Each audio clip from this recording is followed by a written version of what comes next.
Mga higala, kiniubos niyong igsuon si Atty. Leon Gan, kandidato pagkakagawad sa Distrito 2. Kung ang atong pinili ay karong Mayo 9, 2016, numero 9 usab ako sa inyong tagsa-tagsa ka mga baluta.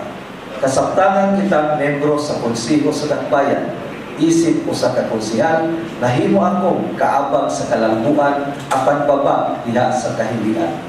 Nahugman ko ipadayon ug palabdan ang akong pagpangalagan tungod kay akong nakita ng atong dakbayan nang inahanglan hangtod karong mga panahona sa usa ka kwalipikado, maligdong o matinud-anon nga membro sa Konseho sa Dakbayan.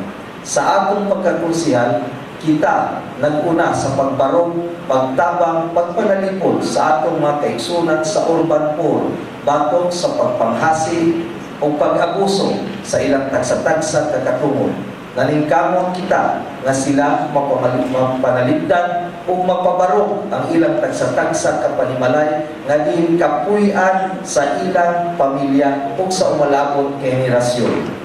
Naningkamot usab kita nga mapanalipdan ang atong mga kaigsunan sa senior citizen labi na gayon sa pundo nga gigahin kanila. Sayon kitang tanan nga sa ilang pangidaron nanginahanglan sila sa atong inadlaw-adlaw nga pagtutok o pagtabang.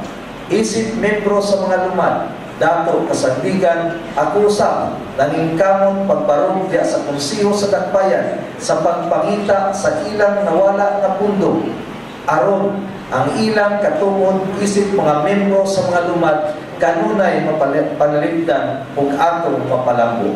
Palabdan usab nato ang atong pagpangalagad diha sa tanan natong mga kaigsunan, mga mag-uuma, mangingisda, mga igsuon nato sa kamerkaduhan, tanan ng mga taxi drivers nga ato nga kikinahanglan nga atong maabagan isip membro sa Konseho sa Dakbayan. Dili paulahi ang tanan, doon ang pahigayon.